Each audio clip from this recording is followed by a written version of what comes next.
Sitaram. There is celebration everywhere, in the heavens, on earth, in Ayodhya especially. There in the heavens, the Gandharvas are dancing and singing. Here on earth in Ayodhya, King Dasharatha is filled with joy. He's giving away cows, he's donating gold, he's donating food. It's a festive feeling everywhere in Ayodhya. There are dancers, there are singers, there are musicians all over the place who are just singing glory to the princess of Ayodhya. So the entire Ayodhya is decorated and it bears a look of, there is what it would be like Diwali for us today. Probably much, much, much more than that. After that, on the 11th day, Vasishta comes there, the Guru comes there and he names the children. That was the tradition earlier, that the Guru will come and name the children. So he looked at Rama and he thought, Rama is so beautiful.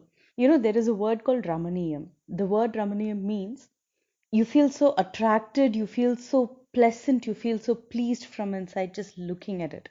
So Rama had that look of it's like watching the moon. You can never get tired of watching a full moon, right? So he was like that, and therefore he was called Rama. Next was Bharatha. Bharatha literally means a person who's going to take up a lot of burden.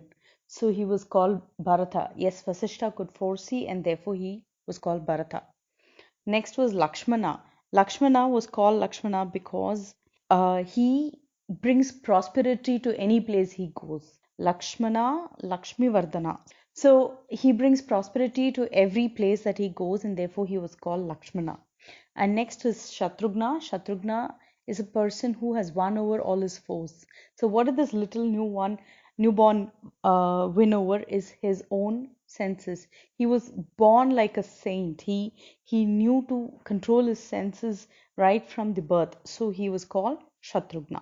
So the four children were born, and there is a story which is not there in Valmiki, but it is commonly told that they were placed in the order of Rama, Bharata, Lakshmana, Shatrugna. But Lakshmana would cry non-stop, literally cry non-stop. He would howl. And the mothers had to carry Lakshmana. And whenever they walked up and down, if they walked near Rama's, cradle, he would start laughing. And then they walk away and he would continue crying. Again, they walk near Rama's cradle, he would stop. And he would stop crying and he starts laughing. So they decided that this boy just needs to be near Rama, and they placed Bharatha next to Shatrugna and Lakshmana next to Rama.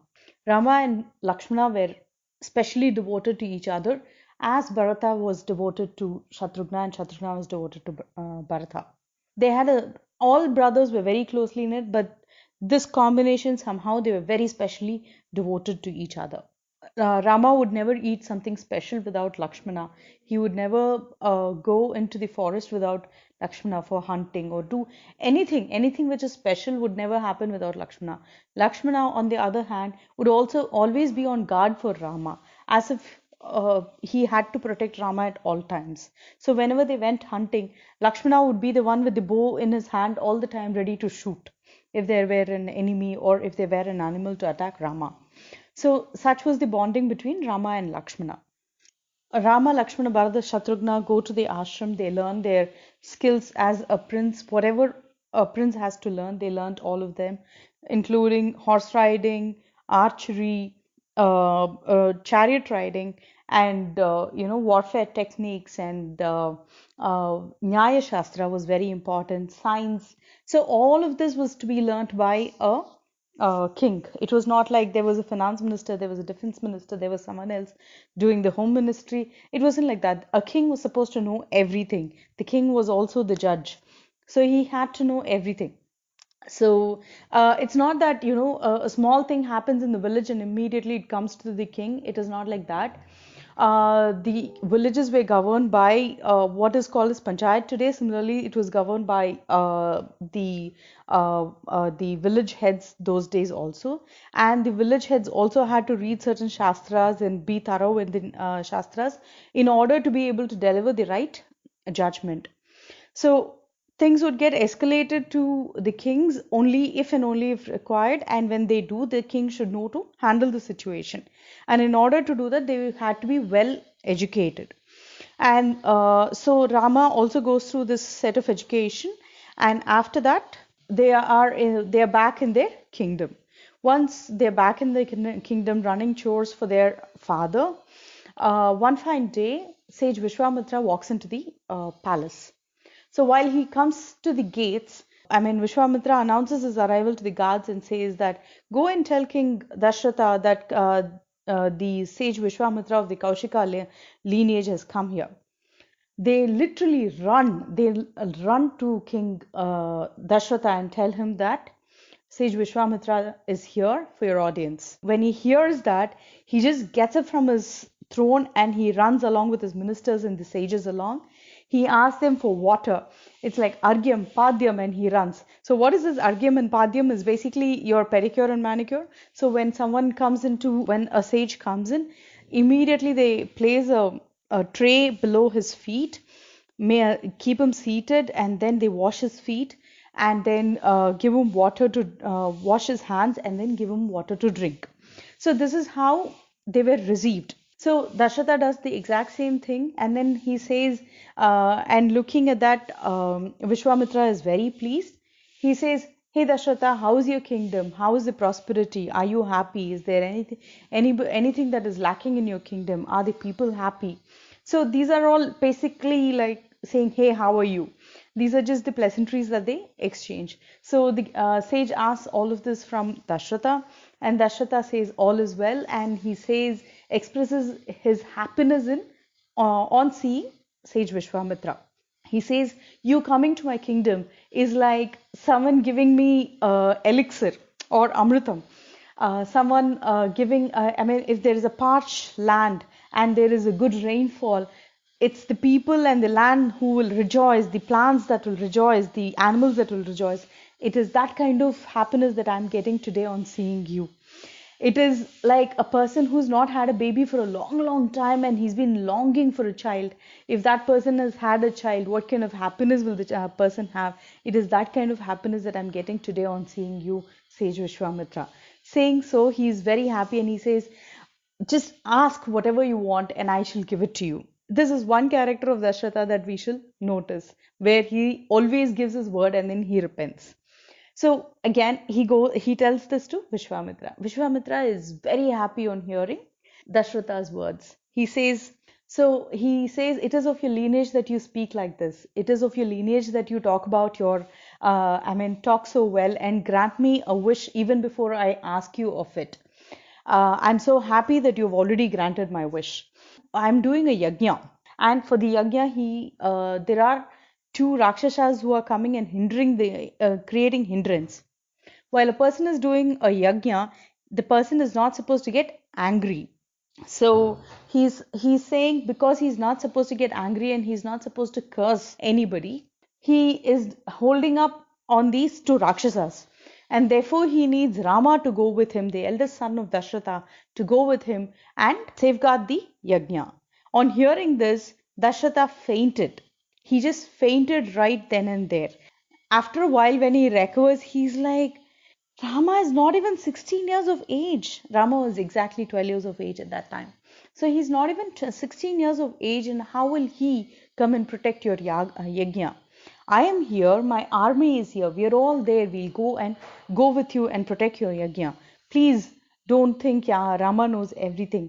He's just finished school, he's yet to see war strategies, he's yet to face a war in real life. How will he go and protect your yajna against the Rakshasas? Then Vishwamitra laughs and he says, "Hey Dashatha, you're looking at your child as a child. I know who he is. I am a sage and I know who he is. He is the only person who is capable of protecting my yajna against those Rakshasas." So hearing this, Dashatha asks, "So who are these Rakshasas?" Then he says, "Do you know Ravana?" So Ravana likes to disrupt yajnas. He likes to disturb sages. He likes to eat sages. So what he does is he sends these, since everywhere he cannot be present in to disrupt every yajna, he sends his people everywhere to disrupt yajnas. He makes sure that there is nothing good that is happening in the world, and because of which he sent his people Maricha and Subahu. On hearing the name of Ravana, Dashratha is shocked. He says, "What?" He's terrified. He's like, "What? Are you asking for protection from your yajna from Ravana?